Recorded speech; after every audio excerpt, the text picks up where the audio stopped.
কেউ পছন্দ করে না। আমি অনেক pack pack pack pack pack pack pack pack করতেই থাকি, তো তাই pack pack pack pack pack pack শোনার জন্য কেউ আমাকে প্রপোজ করে না। হবুক এ মায়া তো খুব স্মার্ট, একেবারে জাগা বরাবর দিবে লাগি। দেশবাসীর প্রতি আহ্বান থাকবে একটা জিনিস, আল্লাহর হুকুম অনুযায়ী চলা। আল্লাহর হুকুম অনুযায়ী যদি আমরা চলি, দেশে শান্তি আসবে। तो रुको जरा सबर करो।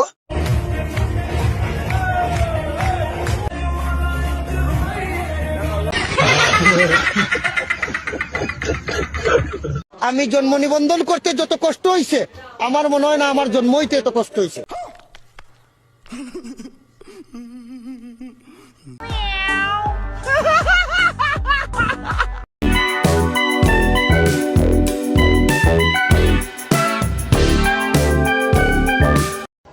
আসসালামু আলাইকুম ওয়া রাহমাতুল্লাহি ওয়া বারাকাতুহু, জান্নাতুল ফিরদাউস। ওয়ালাইকুম আসসালাম ওয়া রাহমাতুল্লাহি ওয়া বারাকাতুহু, জান্নাতুল বাকি। দলের সভাপতি রিপন মিয়া। আলহামদুলিল্লাহি রাব্বিল আলামিন মালিকি ইয়াউমিদ্দিন। আল্লাহ কয় কি? এবং জনাব তারেক রহমানের উম্মাহ হিসেবে জনাব তারেক রহমানের উম্মাহ হিসেবে আমি এখানে আছি।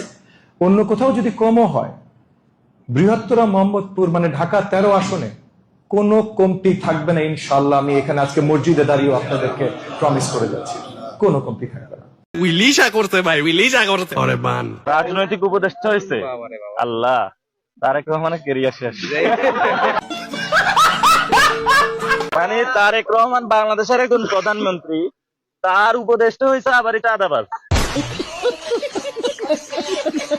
আমরা কিন্তু সরকারে আছি, আমরা চাইলে অনেক কিছু করতে পারি। প্রত্যেকটা থানায় মামলা দেওয়া হবে। तो रुको जरा सबर करो।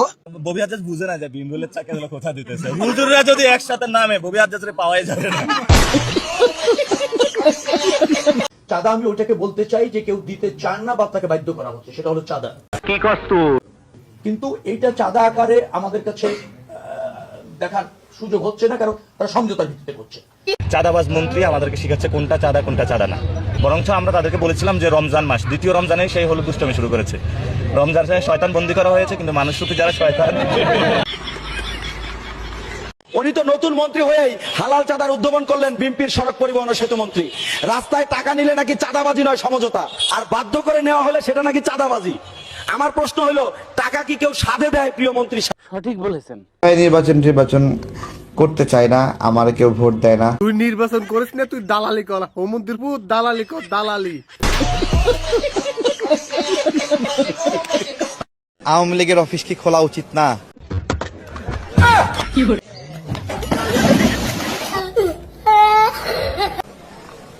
খুলবে না, সারা জীবন বন্ধ থাকবে, আজীবন বন্ধ থাকবে। শুধু জামাতে ইসলাম রাজনীতি করবে, বিএনপি রাজনীতি করবে, আর কেউ রাজনীতি করবে না।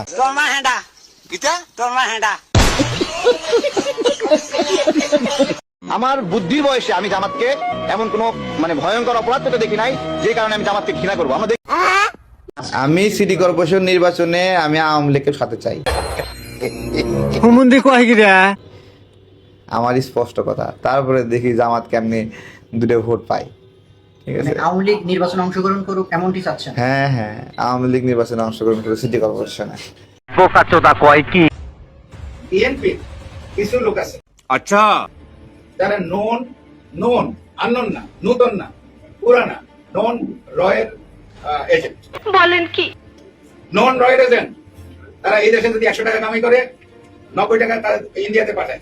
কলকাতায় সল্ট লেকে বাড়ি আছে, সোনার দোকান আছে, হোসিয়ারি আছে, তারপরে পেট্রোল পাম্প আছে। 16 মার্চ 2026 তারিখ সোমবার দিবাগত রাত্রে পবিত্র রাইলুল কদর উদযাপিত হবে।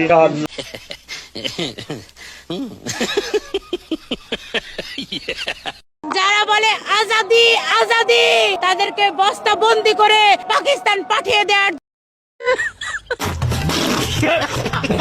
মনে করেন জাতীয় সংসদে যাবে এই যে আমির হামজা, তাই তো? কুষ্টিয়ার আমির হামজা তো।